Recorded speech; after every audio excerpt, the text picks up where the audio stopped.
Rain streaks across the doorway as he turns the lock, smiling like nothing about this feels wrong.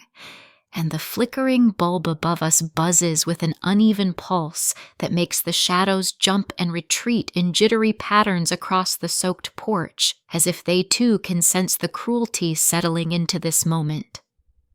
I stand still, rain seeping into my clothes, feeling each drop as a cold punctuation mark along my shoulders and collarbone, and I watch the way his fingers curl around the key, casual, practiced, unhurried, like he's closing a drawer instead of shutting me out of our home.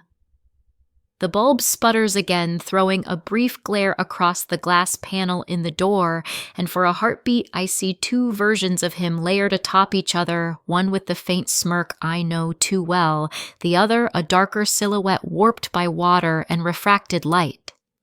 I blink, rain stinging my eyes, but the moment has already slipped away, replaced by the smooth, decisive turn of the lock. The sound is soft, almost gentle, and somehow that softness feels worse than if he had slammed the door. My breath catches as the metal click settles into the wood, spreading through the frame like a quiet verdict.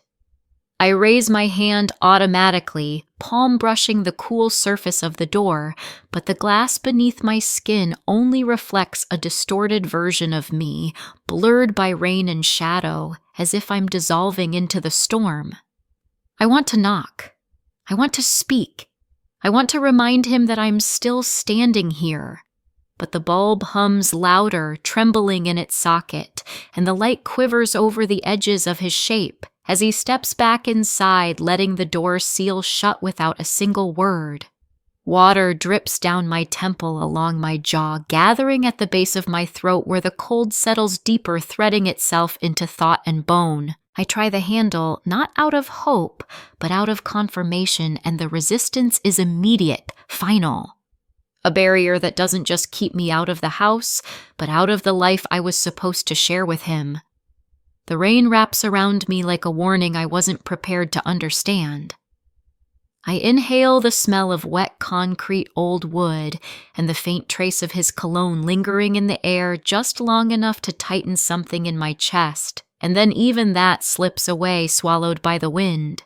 I think of all the quiet mornings we once shared, the soft hum of the kettle, the way sunlight used to slip across our kitchen table in long, unbroken lines, and I wonder for a fragmented second how we arrived at this threshold, how a gesture as small as a turning key could fracture everything we built. But the answer doesn't come. Instead, there's only the soft patter of rain gathering at the edge of my sleeves, the low electric tremor from the bulb above, and the dull pressure of understanding slowly taking shape behind my ribs. Riley knows I'm out here. He knows I'm watching. He knows exactly what he's doing. The realization moves through me like a quiet blade, not slicing but settling, and I feel the ground subtly shift beneath the weight of it, as if the night itself is recalibrating. My throat tightens, but I refuse to let the storm blur my focus. I want to see every detail of this moment because something in me already knows I will need it later. Replay it, study it frame by frame, until the truth inside it stops writhing away. The bulb flickers again, and I lift my gaze to the door, noticing how the glass trembles with each pulse of light, catching the reflection of my soaked hair and the faint outline of his figure retreating into the hallway beyond. The image fractures before I can hold it steady. My breath ghosts the glass, leaving a brief smear that fades back into rainwater almost instantly. The storm is building sheets of water slanting sideways across the porch, and yet the cold I feel isn't from the weather. It's from the clarity threading itself through me, forming a line of thought I'm not ready to articulate. Something in him shifted long before the door closed tonight, and the lock only made it visible. I lower my hand, fingers slipping against the wet surface, and take a step back, letting the night absorb the final traces of warmth from my skin. The bulb hums, dims, then steadies into a thin, resistant glow, the only witness to the collapse of a moment I thought I understood. I catalog everything. The key's metallic glint, the angle of his shoulders, the small curl of his smile, and store them in the quiet space behind my breathing where memory sharpens instead of fades. The rain intensifies, blurring the edges of the street, and the porch becomes a narrow island between light and darkness, between what I believed and what I can no longer ignore. I stand there a moment longer, long enough for the truth to settle into place, long enough for the bulb to flicker once more in a final uneven blink. Then I turn slightly, letting the storm fold around me, knowing that whatever comes next began right here at this locked doorway. The storm presses closer as if urging me to move. I woke to a thin gray quiet that morning, the kind that made the air feel suspended, and in the second breath after opening my eyes, the first thing I noticed was the trembling key resting on the nightstand beside me, its metal vibrating faintly as if disturbed by a passing draft. I'm Rowan Hale, 29, a digital archivist from Denver, Colorado. The room felt colder than usual. The light stretched in long, pale stripes across the floorboards, and I moved slowly, letting my thoughts settle before touching the key. When I finally wrapped my fingers around it, the metal pulsed gently against my skin as though mirroring something inside me I hadn't yet acknowledged. Riley had already left. The other side of the bed was cool, undisturbed, perfectly smoothed, as if he'd risen without any hesitation. His shoes were missing from the mat by the door, but his gym bag still leaned against the wall, untouched, a detail that didn't match the early morning workout excuse he had texted me an hour before. I didn't dwell on it, not yet, but my thoughts registered the inconsistency the same way I would register a corrupted file header, quietly, analytically storing it for later. When I stepped toward the hallway mirror, the morning light glanced across the glass, and I caught a strange distortion in the reflected shape behind me. His outline wavered in the glass like a truth refusing to stay still.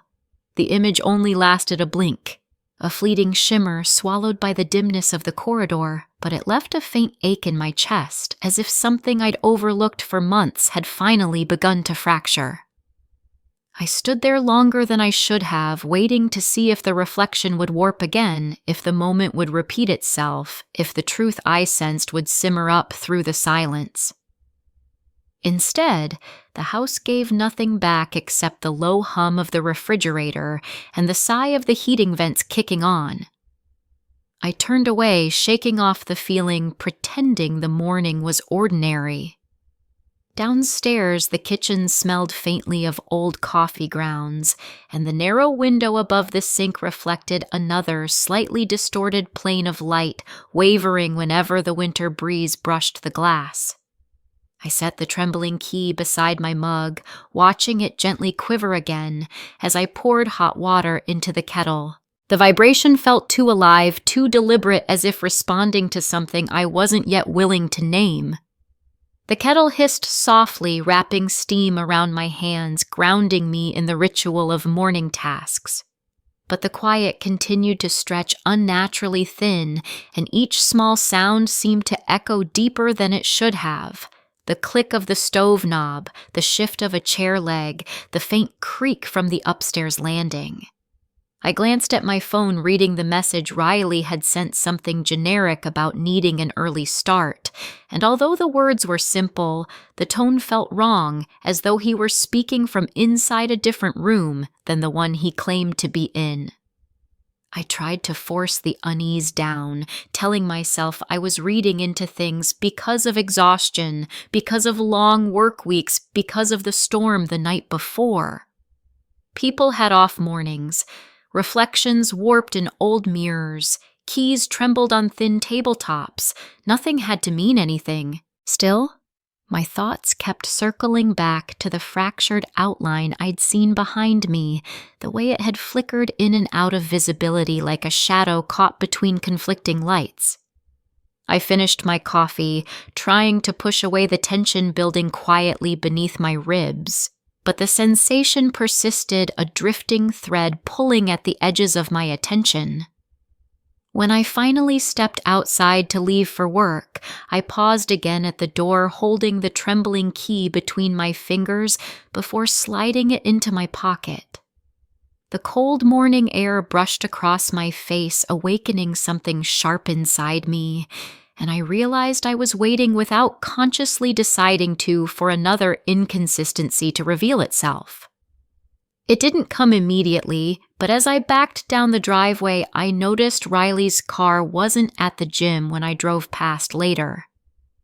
His usual parking spot, the one he always bragged about securing before other members arrived, sat empty, the lines coated in a thin dusting of frost. I didn't stop, didn't circle back, didn't question anything aloud. I simply drove on, letting the image settle beside the earlier ones in the quiet archive forming behind my thoughts. The day had barely begun yet. Something fundamental already felt misaligned, as if reality had shifted half an inch to the left. I reached my office, still holding the shape of the morning in my mind, unsure what to do with it, unsure whether to chase the meaning or let it fade. For now, I chose stillness, waiting for the next piece to reveal itself. The day moved forward, but the truth did not follow with it. By the time I reached my office that morning, the uneasy haze from home had followed me like a low-pressure front settling in the corners of each thought, whether I invited it or not. And when I sat at my desk, the glass reflection in the window beside me fractured the daylight into thin, uneven shards that moved whenever someone passed in the hallway, making it feel as though the room itself was shifting under the weight of something I couldn't yet name. I turned on my monitor, intending to immerse myself in work, but an unfamiliar screenshot thumbnail caught my attention in a folder I rarely opened, its label buried among archived files from projects months old. When I clicked it, the image expanded across my screen. Riley standing near the patio door at home, his posture angled in a way I didn't immediately recognize. In the corner of the screenshot, a faint reflection showed part of my shoulder, meaning I had taken it, but I didn't recall doing so. The embedded metadata displayed a ref ID number and timestamp, but the time didn't align with the story he had given me the previous night. He'd said he hadn't been home until late yet. The timestamp was early evening, a gap wide enough to make something inside me twist. I leaned closer to the screen, adjusting the brightness, noticing how the faint reflection of him behind me in the capture wavered the same way it had in the hallway mirror that morning, as if refusing to stay still, as if the truth behind his movements remained half hidden even in digital form. The office lights hummed overhead, casting white bars of illumination across the window, and the glass reflection bent them in a strange, almost serpentine pattern that made me feel watched by my own doubt. The timestamp felt like a hairline crack, small enough to ignore but sharp enough to cut if pressed. I tried to rationalize it. Metadata could glitch files, could be mislabeled screenshots, could accidentally trigger with a stray keystroke, but a quiet internal rhythm told me I wasn't dealing with random accidents. The screenshot wasn't new. It had been taken weeks ago, buried under layers of work. And yet its content struck now with the precision of something placed intentionally in my path. The more I studied it, the more details emerged: the angle of his shoulder, the faint smirk tugging at the side of his mouth, the way the reflection behind him blurred, making him appear doubled in the glass. I zoomed in until the pixels grained out, but still the mismatch nagged at me. Riley had told me he wasn't near the house during that time period. If he was, why lie? A pinch of cold ran along the base of my throat as I dragged the cursor over the metadata fields again. REFID 47BX12 local time Laur 18:07. I checked my phone messages from that week, scrolling through the thread out of curiosity. The story he told. Then, something about working late, stopping for drinks with a client, losing track of time, did not align with the timestamp staring back at me. I minimized the image, reopened it, then clicked through older files as if hoping another screenshot might contextualize it, but nothing did. Instead, I kept returning to the way his outline in the reflection looked warped, bent slightly at the edges, as if resisting the stillness of the captured image.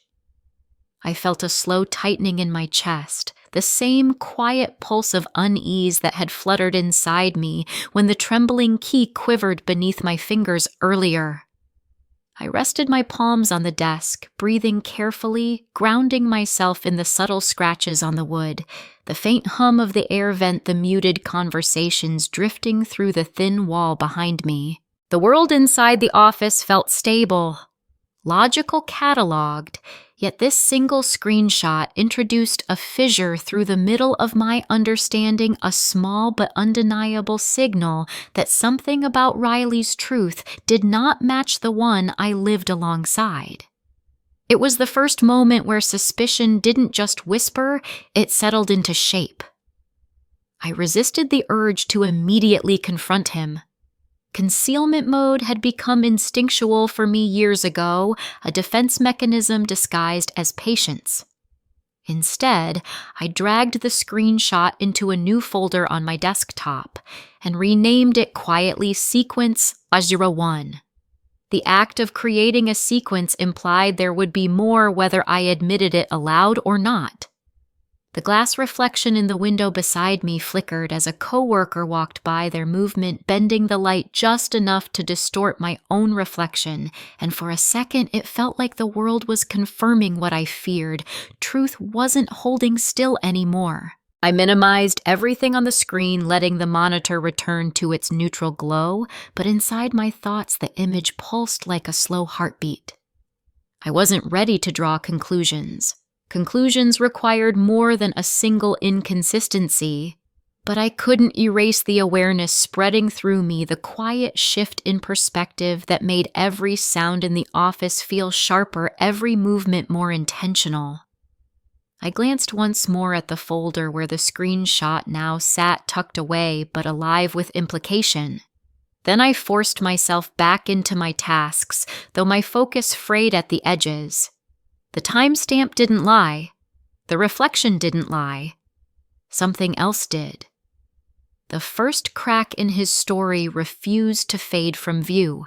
The weekend event Riley insisted we attend unfolded inside a small community center with long glass panels along its entrance, and as we approached, I reached for the cold doorknob, feeling its chill bite deeper than the January air, as if the metal already knew something I didn't.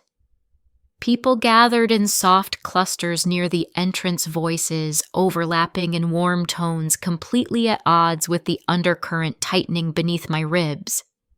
And when Riley stepped ahead of me to greet a few acquaintances, the fluorescent light from inside cast a sharp vertical line across his face, splitting expression from intention in a way that made me pause.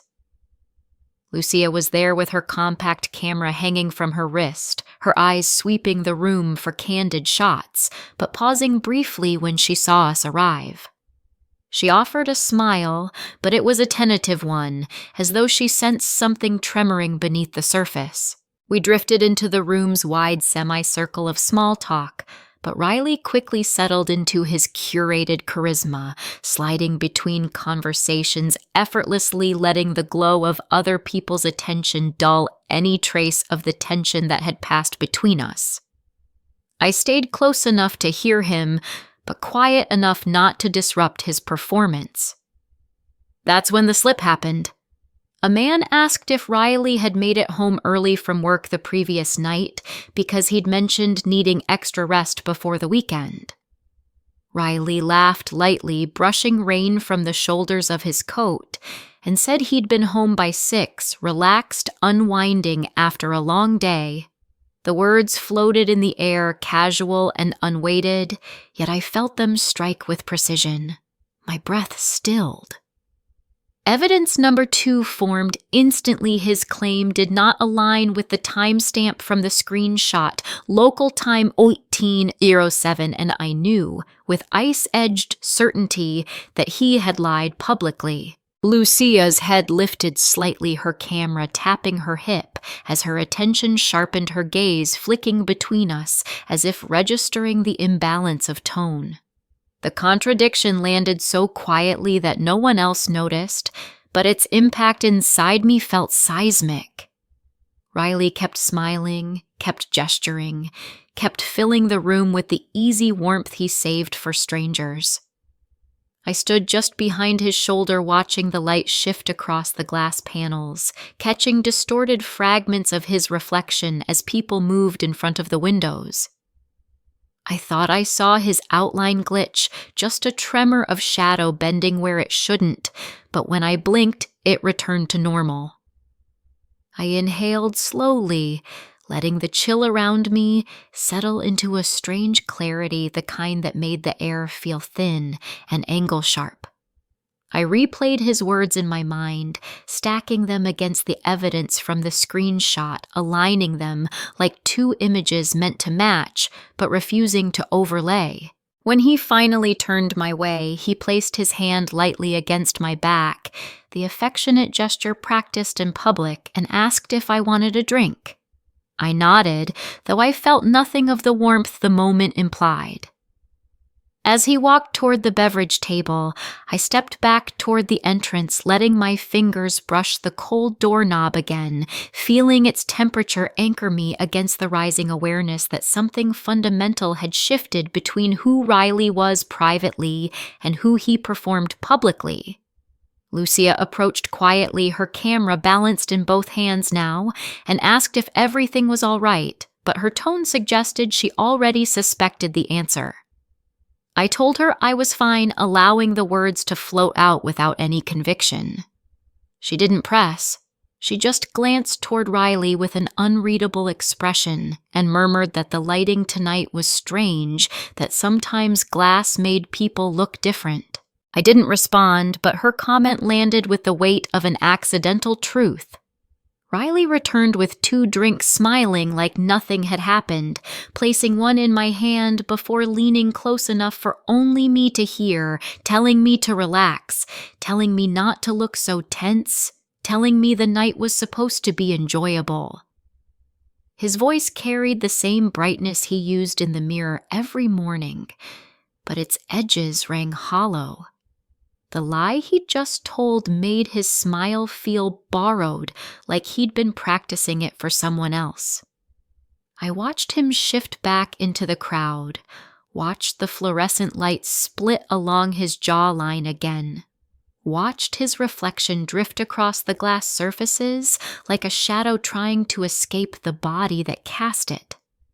Evidence number 2 had been delivered cleanly, almost elegantly, and no one else in the room seemed to know a fracture had opened in the air between us. I stayed near the door, feeling the knob's chill travel up my arm and settle beneath my skin, anchoring me in the realization that I could no longer pretend his stories lined up.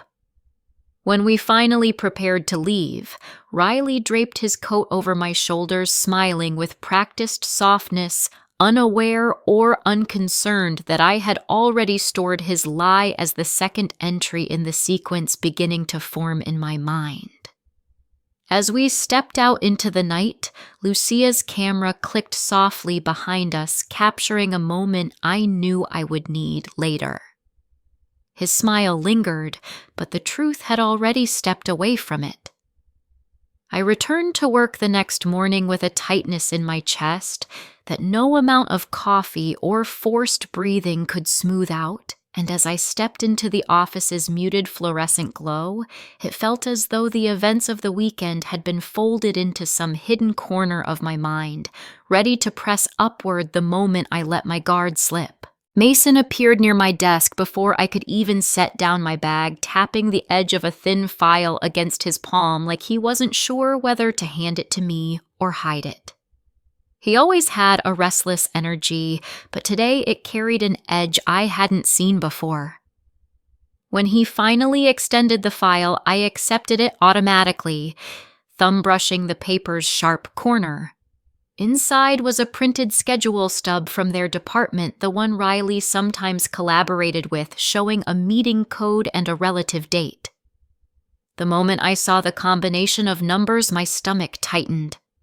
Riley had told me he'd been out of the office that afternoon attending a property walkthrough across town, but according to this schedule, he had been assigned to an internal meeting instead, one that required digital attendance tracking.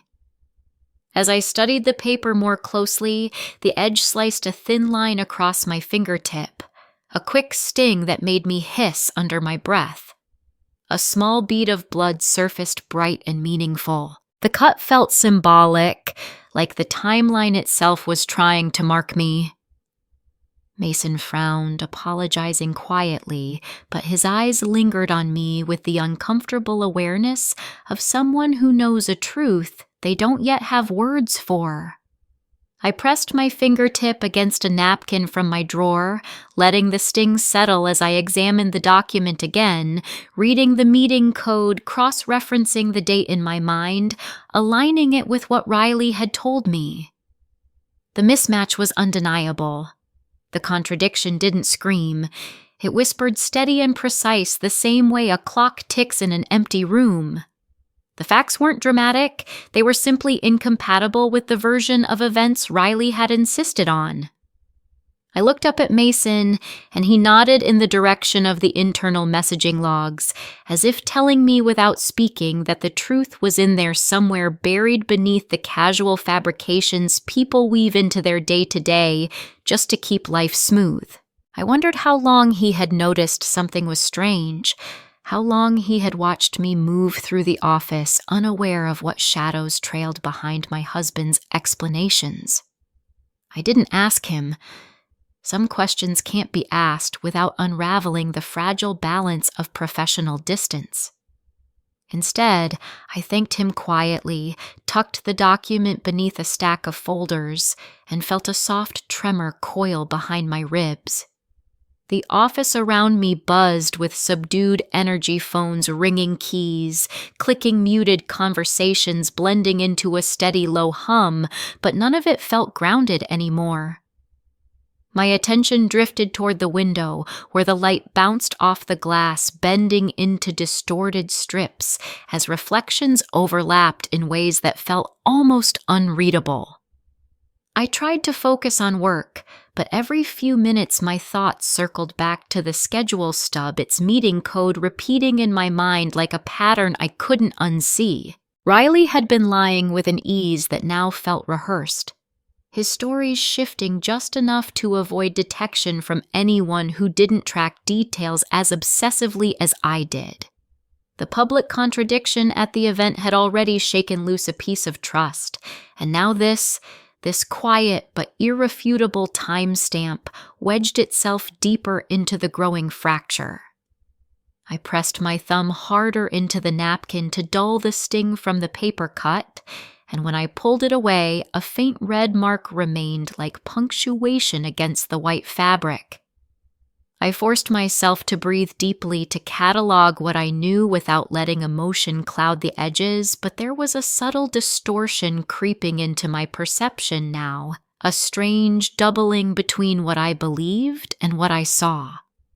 I tried to push past it, but the more I worked, the more this sense took shape, the awareness that a timeline was beginning to warp under the weight of Riley's inconsistencies. He wasn't simply forgetting details. He was rewriting them. The realization struck me with a quiet, sinking clarity, and I leaned back in my chair, feeling my pulse steady into something colder, something focused. I pulled the schedule stub out again, studying its clean lines, its printed date and code, its refusal to lie. The paper edge glinted faintly in the overhead light, catching the same angle that had cut me earlier. The truth didn't arrive with noise. It arrived with small, undeniable edges. I slipped the document into the folder I had labeled Sequence, placing it beneath the screenshot from Part 3, aligning the pieces of a puzzle I'd hoped never to assemble. The office lights flickered once, as if reacting to the shift inside me, though I knew it was only the aging wiring. Still, it felt symbolic, an external echo of the internal recalibration happening just beneath my breathing. When I finished the last task of the morning, I stood and glanced at the digital clock above the door. Time felt sharper, now more consequential. Inconsistencies were no longer anecdotal, they were structural. As I walked out into the hallway, the world felt slightly angled, tilted by a truth that was growing heavier by the hour, and I knew this wasn't the last fracture I would find. The timeline quivered, waiting for the next break to show itself. By late afternoon, the office felt unnervingly hollow, a long corridor of muted lights and abandoned desks. And when I returned to my workspace after a meeting that refused to hold my attention, I noticed my bottom drawer was half open, its thin slice of light cutting across the carpet in a way that made the room feel subtly off-kilter, as if the angles of reality had shifted just enough for something to slip through. I knelt to push it closed, but the drawer resisted, at first humming faintly against its rails before settling into stillness. That hesitation unsettled me. I sat again, letting the dimness settle around me, and powered on my monitor, hoping that burying myself in work would steady the creeping distortion that had been threading its way through my perception all day. Instead, my inbox held a single forwarded internal message from Mason. No explanation. Just a subject line containing a familiar project code Riley often referenced. When I opened it, the thread expanded into a time-stamped message exchange between Riley and a colleague marked with Ref MCU11C, the kind of internal tag used for precisely logged communication. The timestamp hit me like a cold wave. Riley had claimed he'd been offline that entire afternoon, unreachable due to meetings across town. But the message thread showed him actively responding, engaged in problem-solving at times that directly overlapped his supposed absence. The contradiction wasn't just suspicious, it was deliberate, shaped with intention, a lie stitched into the fabric of his alibi. I stared at the screen, breathing shallowly as the numbers aligned into a pattern with the screenshot and the schedule stub, forming a sequence of fractures too consistent to dismiss. As the overhead lights flickered, my gaze drifted toward the office window beside me. The glass reflected the light from the drawer's narrow opening, distorting my silhouette and bending the room's geometry into something almost doubled, as though two versions of me were occupying slightly misaligned realities. The glass caught his lie, splitting his shadow clean down the center. The words formed in my mind with eerie precision, echoing the moment the drawer resisted my touch. Echoing the reflections splitting in the panel of the community center, echoing the screenshot of him by the patio door where he did not belong. I leaned in closer to the monitor, feeling the subtle warping in my thoughts grow stronger. A widening space between what Riley said and what the system logs revealed. I clicked on the referenced message again, letting my eyes move slowly across each line. Local time or 1432. Ref SECU11C. Internal code alignment. A line from him confirming he'd just stepped back to his desk. But he had told me he was in transit then, that he'd been stuck in traffic, unable to respond. I swallowed hard, trying to steady the dizziness rising beneath my ribs as another layer of deception peeled back. It wasn't a single lie, it was a coordinated timeline he kept stitching together thread by thread. The room around me seemed to bend slightly, as if the reflected light from the half-open drawer had altered the very architecture of the moment, pushing me into a version of reality where truth had angles instead of curves. I stood pacing a slow line between my desk and the window, listening to my footsteps soften against the carpet as I tried to gather my thoughts. The contradiction was irrefutable, and yet I felt no surge of certainty, only a strange floating distortion, the sense that the truths I'd been living beside were sliding out of alignment. I returned to my chair, pulled the drawer fully open this time, and stared at the thin bar of brightness it cast across the floor.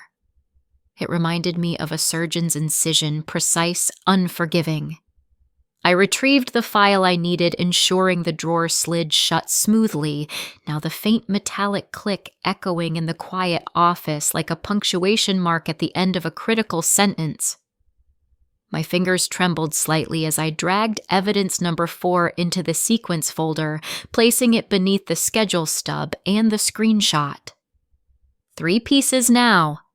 A beginning, a middle, and an emerging trajectory. I leaned back, noticing how the reflection in the window shimmered again, showing a version of my face stretched thin by the angle of light, as if warning me that reality would continue to warp until I confronted the shape of the truth directly. I exhaled slowly, letting myself recognize the shift in my understanding, the way every detail from the trembling key to the cold doorknob to this internal message now formed a contour I could no longer pretend not to see. My mind felt sharper and more fragmented at once, a contradiction that matched the fracturing timeline Riley had constructed around me. As the office lights dimmed into their evening setting, I saved the message thread again, backing it up to a secure drive, labeling it cleanly, precisely, deliberately. Evidence wasn't just accumulating, it was evolving, gaining form. My pulse steadied into a new rhythm, one made not of fear but of clarity, edged with something colder. The drawer's thin light lingered in my mind like an opening I couldn't close.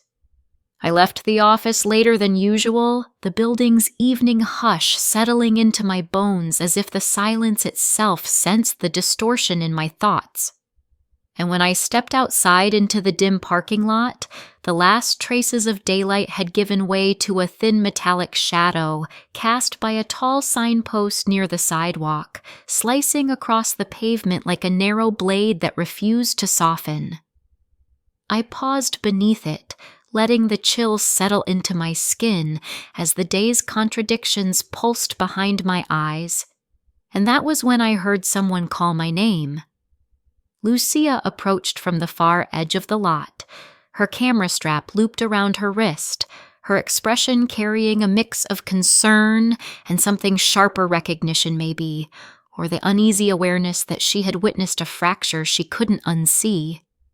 She offered a small tentative smile, but her eyes told a different story as she adjusted the camera and held it out to me.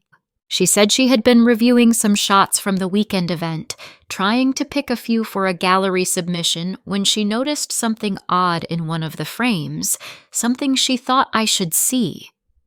I hesitated, but she tapped the screen gently, encouraging me to look, her voice low and careful, as though she knew the ground beneath me had already begun to tilt.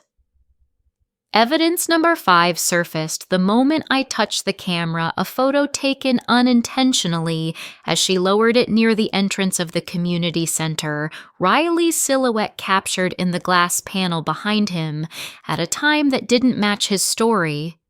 The photo metadata appeared neatly at the top, photo 211 angle 37°, a lighting slant that revealed him standing closer to the entrance far earlier than he claimed.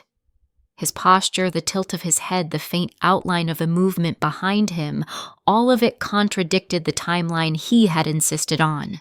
The metallic shadow from the signpost overhead cut across the image, perfectly warping his reflection into something slightly fragmented, like a man who could never fully align with the truth he spoke. The moment I saw the distorted reflection, something inside me locked into place with startling clarity. I studied the image carefully, zooming in on the faint details. Riley's hand raised slightly as if adjusting his collar, the angle of his shoulder, the blurred streak behind him that looked almost like he was emerging from a different layer of light entirely. The parking lot around us felt impossibly still. The air suspended in that strange in-between where revelations choose to present themselves. Lucia shifted her weight, watching me with a solemn understanding that made my throat tighten.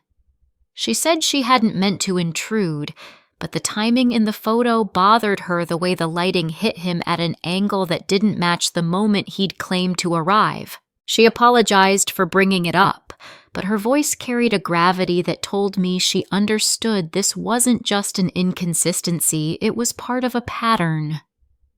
I handed the camera back carefully and she hesitated before turning it off, waiting for some sign that I was all right, but I wasn't sure what to offer her. My mind rewound the timeline automatically, the trembling key, the warped outline in the hallway mirror. The screenshot he shouldn't have been able to explain, the public slip with the 6 o'clock claim, the printed schedule, proving he hadn't been where he said he was. And now this, his reflected image at a moment he had explicitly accounted for differently. The world around me felt tilted again, as though the metallic shadow cutting across the pavement was directing me toward a truth still hidden behind layers of narrative he had crafted with precision. The chain of fractures no longer felt coincidental. They felt engineered, shaped by someone who relied on distortion to survive. Lucia placed a hand lightly on my arm, grounding me just as a cold breeze rushed through the lot, scattering dry leaves across the concrete. She told me that if I ever needed a witness, she would confirm what she saw, her voice steady despite the tremor in her fingers. I nodded, thanking her, though the words felt thin compared to the weight of what she had just handed me. I watched her leave, her silhouette fading into the glow of a flickering streetlight, and stood alone beneath the metallic shadow, letting the image replay in my mind with a clarity that left no room for denial. Riley's lies were no longer subtle, no longer soft distortions that could masquerade as forgetfulness or misplaced detail. They had become structural, woven into the architecture of his entire story, as though he trusted the world to stay unfocused enough for his contradictions to remain unnoticed. I exhaled slowly and walked toward my car, each step feeling heavier than the last, the parking lot stretching in front of me like a space between two versions of reality. I didn't know what the next piece would be, but I could feel its weight approaching the way pressure always builds right before a storm breaks. The night waited, holding its breath for the next reveal. I sat alone in my car outside the house that evening, the engine off and the interior lit only by the dull orange glow from the street lamp overhead. And for a long moment, I couldn't bring myself to step out into the cold or into whatever waited behind the walls that no longer felt like home. My rain-wet coat sleeve clung to my wrist where the fabric hadn't fully dried from the earlier drizzle. Its dampness an insistent reminder of how exposed everything in my life had become.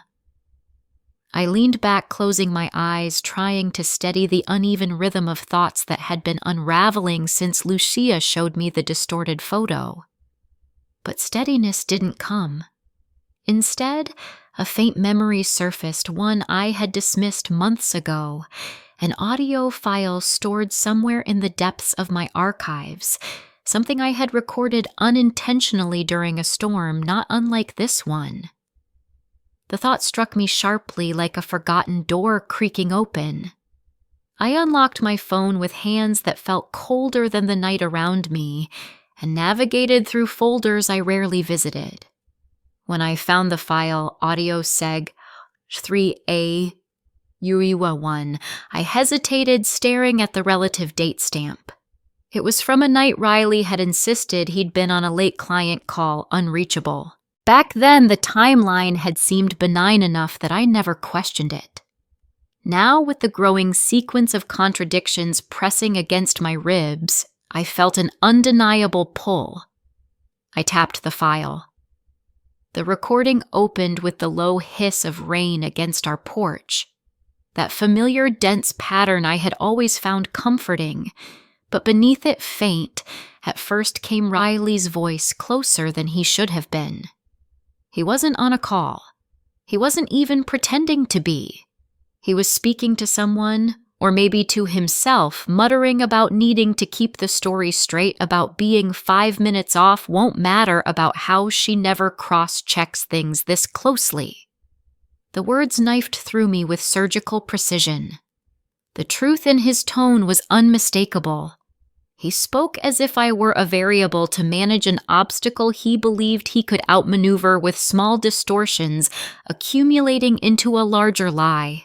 My heart hammered against my ribs, and I replayed the segment, scrubbing back several seconds, needing to hear it again, needing to confirm the weight of the contradiction. A local time, 21:18. Audio, Seguilar 3A of 0211. Rain impact pattern consistent with our front porch. No doubt, no ambiguity. He had been home that night shaping his alibi with the same ease he used to shape his smile in public. The recording hit harder than any evidence before it collapsing the remains of the narrative he had stitched around me. My breath caught as I realized the implications. He had been manipulating the timeline far longer than I'd understood, adjusting minutes and hours like pieces on a board, trusting that I would never look closely enough to notice. But now I did notice. I noticed everything. Each contradiction snapped into place, linking to the next with frightening clarity. The trembling key, the warped outlines, the time-stamped screenshot, the public slip, the schedule mismatch, the internal message. All of them converged at this point, at this audio thread that tore the veil cleanly away. I stared through the windshield at the faint reflection of the street lamp glistening on the wet pavement. The world outside seemed sharper now, less distorted, as if my mind had finally aligned with a truth it had been resisting. I pressed the phone to my ear, listening again to the background noise, the rustle of a coat, the muted scrape of a heel. And then something else, a moment I hadn't caught the first time. Riley's tone shifted, softening into something coaxing, almost rehearsed as he muttered, "She'll believe it. She always does." The sentence made my fingers tighten around the phone until the plastic creaked. He hadn't merely lied, he had relied on my trust as a tool to shape the world in his favor. I felt something inside me tilt, not the dizzying distortion of earlier days, but a sharp rising clarity. The edges of the truth aligned into a single, unbroken line, forcing me to confront the shape of what had been happening long before I realized it. I lowered the phone slowly, the rain-wet coat sleeve brushing my cheek as I moved, leaving a cold smear of moisture that grounded me in the moment. The recording was irrefutable, not circumstantial, not interpretable, but absolute. The final thread tying me to his version of reality snapped cleanly in the space between one breath and the next. I exhaled long and deliberate, letting the cold air wash through me, letting the truth settle into place with the heavy inevitability of something that had always existed, but had only now revealed itself fully. The house loomed ahead, its windows dark except for a faint glow from the living room, and I felt a rising calm, not peace, but the steadiness of someone who finally sees the landscape clearly after walking blind for too long.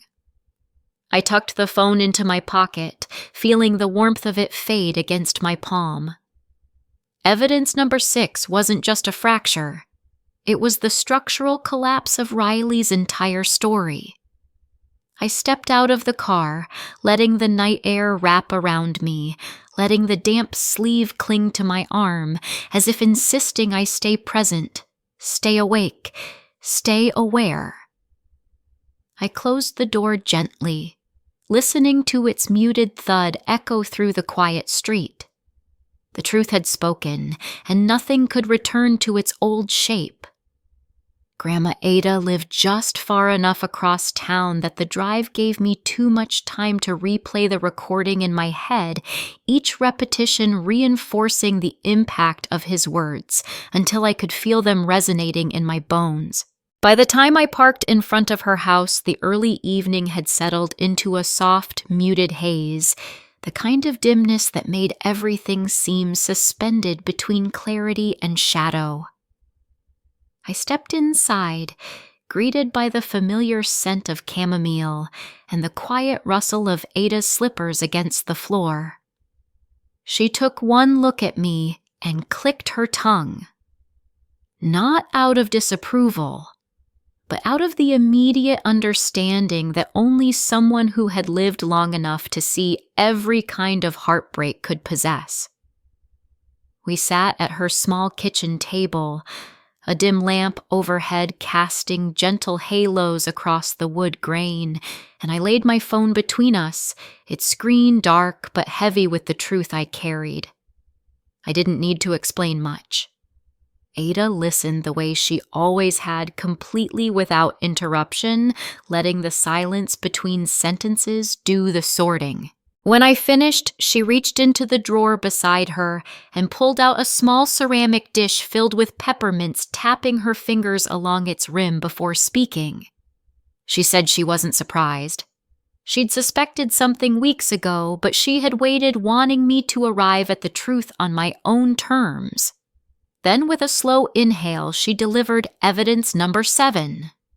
She recalled seeing Riley outside a hardware store one evening while she was riding the bus home a day he'd told me he was stuck in late meetings. According to her, he wasn't rushing or frustrated. He was calm, carrying a small black envelope with a gold seam, the kind used for discreet document transfers. Ada said he'd been leaning against a post, muttering to himself, as if rehearsing a line. She'd heard him say, "I just need her to believe the version that keeps everything clean." The phrase landed in my chest like a dropped weight. Another timeline rupture. Another contradiction. Another reflection of the truth he'd tried so carefully to distort. Ada's account wasn't just additional evidence, it was the kind of witness detail that made lies unravel faster than they could be repaired. She described the moment vividly, Riley glancing over his shoulder, as though worried someone might be watching, tucking the black envelope into his coat, and then stepping into a rideshare that pulled up seconds later. He hadn't seen her, or if he had, he pretended not to. The phone light from my device flickered gently as I turned it on to take notes, its glow brushing across my cheek, warm and steady against the cold rising beneath my skin. The contrast felt symbolic illumination meeting reality, no longer blocked by distortion or doubt.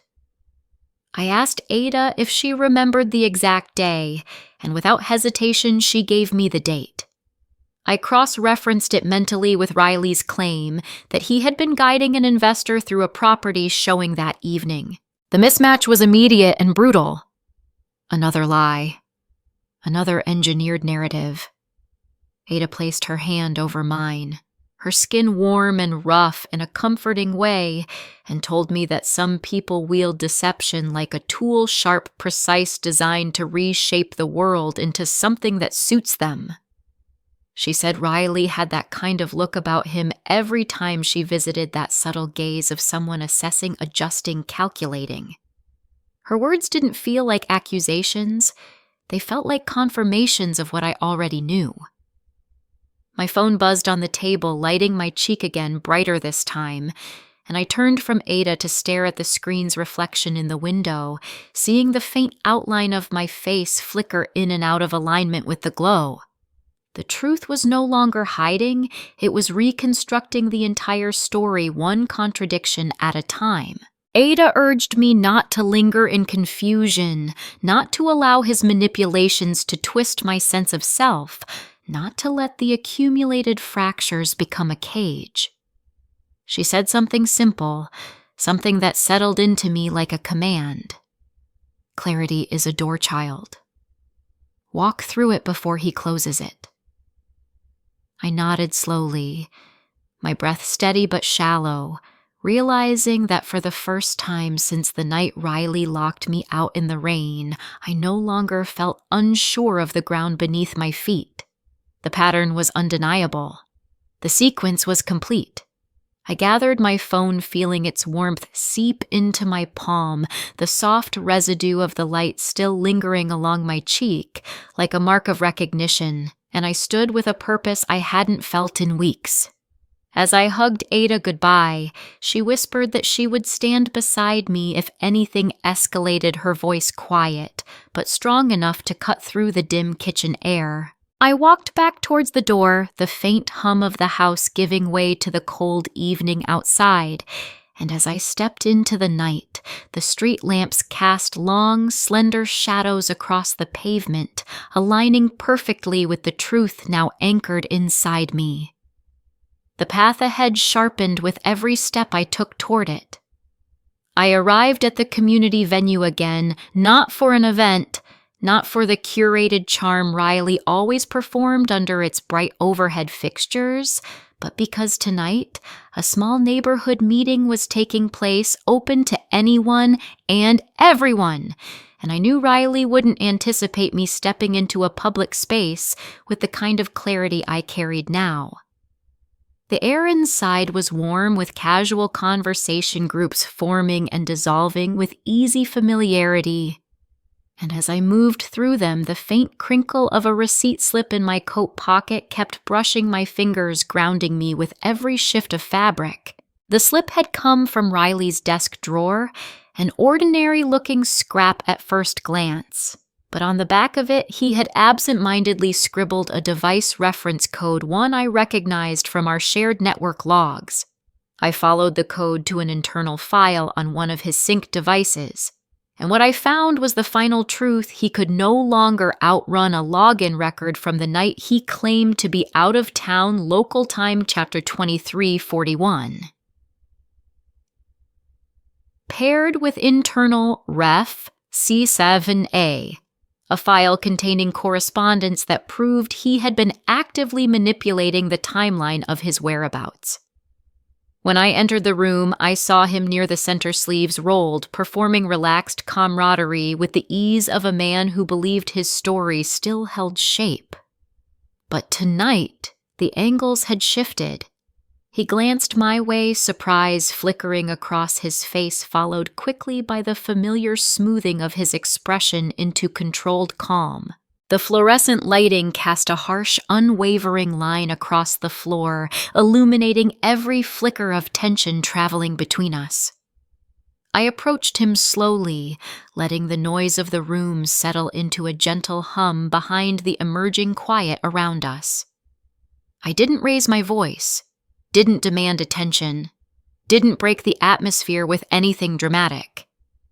I simply removed the receipt slip from my coat, unfolding it so the inked code was visible. Riley's eyes followed the motion's subtle unease breaking through the mask he wore so well. I told him I needed his device for a moment. He tried to joke, tried to redirect, but there was an edge of panic in the way he held himself. Still, he handed it over, unwilling to make a scene. I opened the internal logs, navigating to the security entries with a swiftness born from years of archiving and cross-referencing, and there it was again, local time, 2341 device, unlocked message draft saved with internal ref C17A. A message not sent to a client, not tied to the property he claimed to be showing, but part of a series of internal notes outlining how he intended to curate the version of events he would later present to me. The truth didn't need to be interpreted. It was written in his own timeline in his own hand. When I tilted the device slightly, the light struck the screen just right, illuminating the log in a thin line that reflected off nearby glass panels. People noticed, not because I demanded an audience, but because Riley's face changed in a way no one in that room had ever seen. He reached for the device, but I stepped back, holding it firmly. I recited the log in time aloud, letting the words carve the air between us. Then I said the file reference code. A few people nearby paused their conversations, glancing over as the tone shifted. Riley tried to explain, tried to layer his words with just enough confidence to make them sound plausible, but the truth on the screen made every syllable collapse before it even reached me. Behind him, the large glass windows cast his reflection in sharp relief, and for the first time the two halves of him, performer and manipulator, aligned into a single image stripped of distortion. His lies had nowhere left to hide. The evidence illuminated every corner they once occupied. He whispered that we shouldn't do this here, that we should talk privately, but his voice carried the tremor of someone who finally understood the narrative had slipped from his grip. I didn't respond. Instead, I turned the screen outward slightly enough for the nearest onlookers to see the timestamp and reference code, the incontrovertible math of betrayal. Not dramatic, not loud, just the truth visible. Riley's face paled. He looked around, trying to gauge how much people had seen, how much they understood, how much damage had already been done. Conversations around us stalled, then softened into confused murmurs. His shoulders sagged beneath a weight he could no longer disguise. I tucked the receipt slip back into my pocket, feeling its slight crinkle settle against the fabric like a final punctuation mark. I didn't need to expose every detail, didn't need to narrate the sequence, just the confirmation was enough. His timeline had collapsed publicly in the same type of room where he once humiliated me with a lie, but now the direction had reversed. Not vengeance, just the clarity he had never expected me to carry. I handed his device back without a word. He accepted it with shaking fingers, the truth radiating from its screen long after it dimmed to black. I stepped away, letting the crowd absorb the shift in atmosphere, letting Riley face the version of himself he had so carefully avoided. The receipt slip pressed gently against my hip as I walked toward the door, the truth sitting calmly in my pocket. The final fracture had opened and only one step remained. I didn't go home that night. Instead, I walked through the dim streets until the air sharpened my thoughts into something clean, something resolute, and when I finally turned toward the house we shared, I carried not fear or hesitation, but the clarity forged from every contradiction he had crafted and every truth I had reclaimed. Inside, the rooms were quiet, almost eerily, so as though the house itself sensed that something long deferred was about to shift. Riley stood near the kitchen counter when I entered, his posture stiff, his phone clutched in his hand like a shield he didn't yet know had already failed him. I took off my coat and let it hang from a chair, the crinkled receipt slip peeking from one pocket like a silent witness to everything that had unfolded. I didn't speak immediately. I let the silence stretch, let him feel the weight of it. Let him understand that tonight was not about confusion or questions. It was about truth meeting consequence. He started to talk, to defend himself, to weave explanations with that familiar practiced confidence, but each sentence faltered before reaching me. The timeline had collapsed too completely for reconstruction.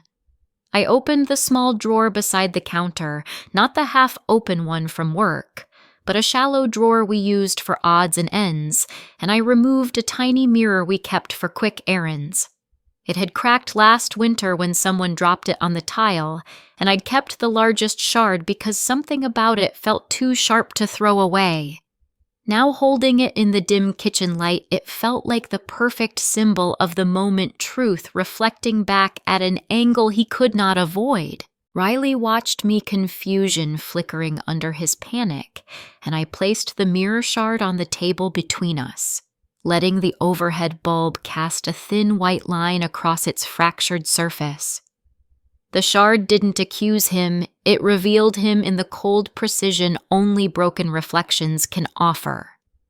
I told him everything, not with anger, not with theatrics, but with the simple, steady articulation of facts anchored in timestamps, recordings, files, witness accounts, and his own words captured without his knowledge. I let the truth unfold piece by piece, each one fitting seamlessly into the sequence he had tried to obscure. As I spoke, his composure cracked, splintering like the glass beneath the light, and he reached for explanations so flimsy they dissolved between syllables. He tried to say the recording was out of context. He tried to say the screenshot was misfiled.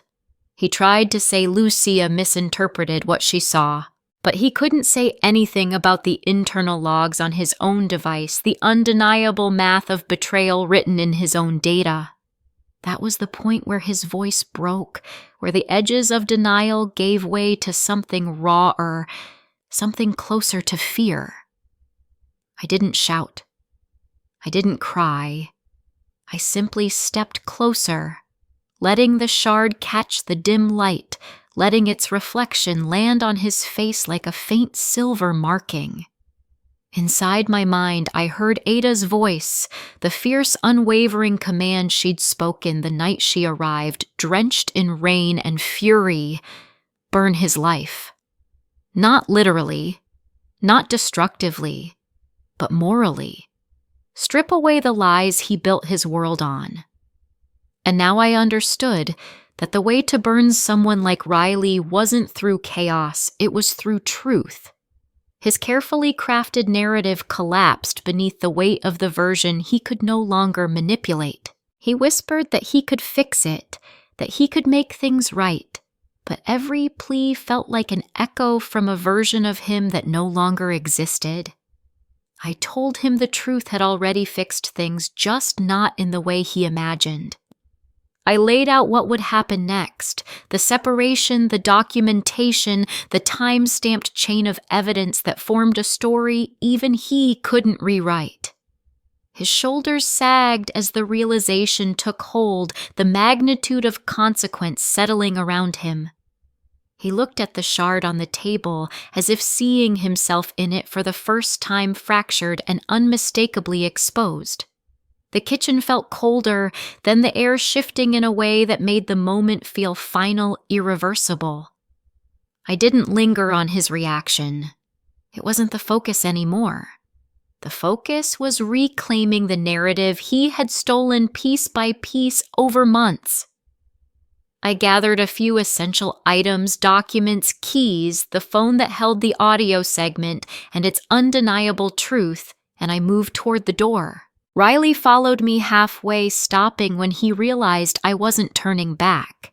He stood in the hallway light, half in shadow, half illuminated, exactly the way he had lived, split between truth and performance. I didn't offer a goodbye. Goodbyes require shared reality. We no longer had one. I stepped out into the night, letting the cool air settle around me, letting the clarity anchor itself fully inside me. The truth had cut cleanly, leaving no path for return.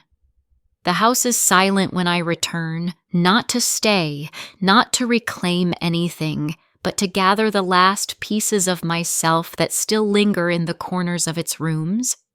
And as I step inside, the dim lamp on the small entry table casts a soft, warm circle of light across the floorboards, gentler than any glow this space has held in months. I move slowly, aware of each footstep, aware of the way the quiet no longer feels suffocating, but simply still like a held breath after a long storm. The air carries no tension now, no distortion, no shifting outlines shaped by someone else's narrative. I am here only to finish the moment I began the night he turned the lock with a smile that pretended nothing was wrong. The lamp flickers once, not in warning, but in acknowledgement, and I let my hand brush its base before taking one slow breath that settles fully into my lungs. The house feels smaller now, its walls no longer stretched by the weight of conflicted stories or half-spoken explanations. I walk through each room deliberately retrieving the simplest things, documents, keepsakes, a jacket that still smells faintly of last autumn, a notebook filled with archived thoughts I now read with new clarity. The kitchen stands exactly as I left it after the confrontation, the mirror shard still resting on the table in a glint of fractured silver, but I don't touch it. It belongs to the version of this house that is no longer mine. My movements feel calm, steady, unburdened. When I step into the living room, the dim lamp's glow follows in a soft reflection from the hallway mirror. And for the first time in a long while, my reflection holds still. There is no shadow bending, no outline wavering, nothing splitting into misaligned doubles. Only me, centered and unbroken. The night hums quietly outside, the weather calm. Nothing like the storm that defined the moment everything collapsed. I think of how I once stood in the rain, shut out, drenched, and shaking the flickering bulb above the doorway, making every truth tremble. Now the stillness feels earned. I gather the last folded sweater, the small plant I refuse to abandon, and the external drive containing the sequence of evidence, my own history of reclaimed truth. I do not feel vindictive. I feel resolved. His lies no longer reach me. They no longer sculpt the shape of my days or distort the reflection I see in glass. I pause near the front door, letting the memory surface fully, letting myself stand in the exact doorway where he once closed me out.